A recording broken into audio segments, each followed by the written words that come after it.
Hello again from Surigao del Sur, Mindanao, Philippines. My name is Herman Frank, by the way, and I am an attorney. I'm licensed in the state of California. I wanted to comment once again on the ICC case, International Criminal Court in The Hague, Netherlands, proceedings against Mr. Duterte. First, let me just state my overall position on this. Mr. Duterte will be acquitted of all charges. So don't despair. And as illegal as everything seems, he will be granted his day in court. And when he is there, he will win. He's got a great legal team, recently appointing an ICC specialist attorney from London, Cambridge law grad, super brainiac guy, plus a Philippines team of lawyers. And I think it's important to have both, because a primary defense in this case is that what Mr. Duterte did was legal in Philippines. And let's not forget, they had Senate hearings. Mr. Duterte appeared in front of the Senate. He explained what he did, why he did it. He said very clearly, I am the one responsible for it. And what he was saying is, if it's right or wrong, it falls on me. Notice nobody prosecuted him in Philippines. There was no prosecution. Everybody knew what was going on here. Everybody realizes there's no denial from Mr. Duterte. He has been very clear about it, and yet nobody prosecuted him. So what does that tell you, right? This is what it tells me as a lawyer. If it were a violation of law, he would have been prosecuted. He wasn't prosecuted. That means it was not a violation of law. And if it's not a violation of law here in Philippines, it's not a violation in The Hague, Netherlands. It's not like you have to obey two levels of law. It's either legal or it's not legal. So he's going to be found not guilty. So please don't despair. Now, one of the things that I was a little bit angry about was somebody wrote that his Philippine lawyer team isn't so good, and they're like amateuristic or whatever, and they're fish out of water. Well, let's be clear about this. They're in The Hague, Netherlands, coincidentally, where my ancestors come from. I'm Dutch. And I've been to that court. I am a member of that court. In order to practice law before that court, you need to be a licensed attorney in good standing in your jurisdiction. That's all, okay? So the Philippine team, they are licensed Philippine lawyers in good standing. They were admitted to practice before that court. So they have all the qualifications needed. This whole idea that you should have something else, untrue.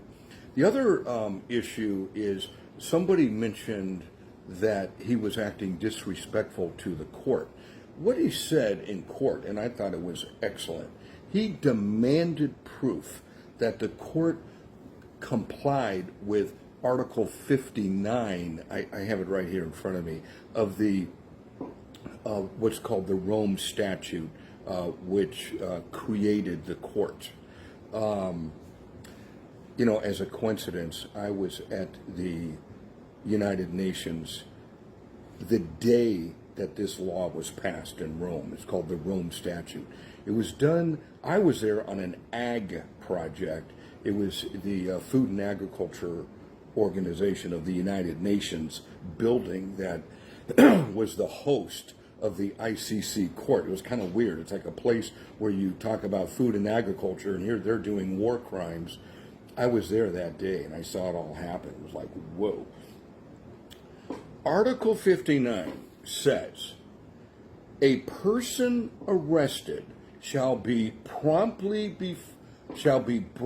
promptly before the competent judicial authority in the custodial state, which shall determine, in accordance with the law of that state, that the warrant applies to that person. The person has been arrested in accordance with the proper process and the person's rights have been respected. I want to tell you in the law, the word shall, it says a person arrested shall be brought. That word shall is mandatory. It means no exception. It means you must. It's like, what part of shall don't you understand, right? And what the attorney was referring to the judges was that didn't happen. And what he demanded was proof that either it happened or that there's some exception. And you know what? There is no exception. Shall means must. And it doesn't say unless the following. There's no exception to this, okay? He demanded proof that that had been complied with or that there was some exception. You know what the judges did when he said that to them?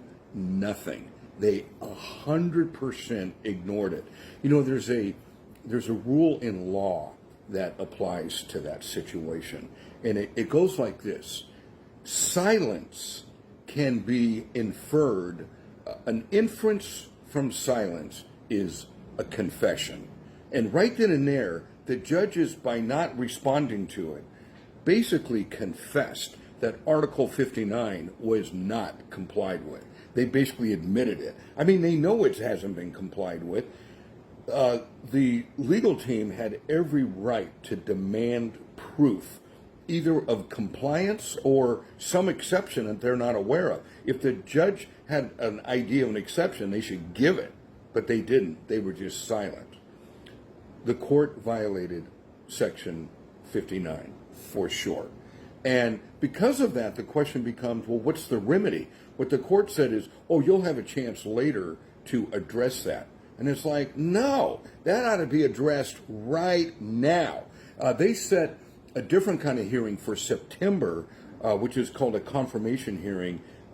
In USA, we call that a probable cause hearing. It means there is good reason to believe that Mr. Duterte committed a crime. And that hearing will be evidentiary in nature. It'll be very interesting. But before then, the whole arrest, if there was a wrongful arrest of a defendant in the state of California, that defendant would bring that issue up immediately, not after trial. You do it now. The court said we can do it later. They should push it now and get that arrest declared unlawful. The result of that wouldn't be to end the case. It would be to send Mr. Duterte back to Philippines, have him stand in front of a judge in Philippines and make whatever arguments he would have that he should not be extradited. That step was skipped, and it should not have been. I hope they raise it and get it, bring it to a head in front of the ICC court. Thank you for listening.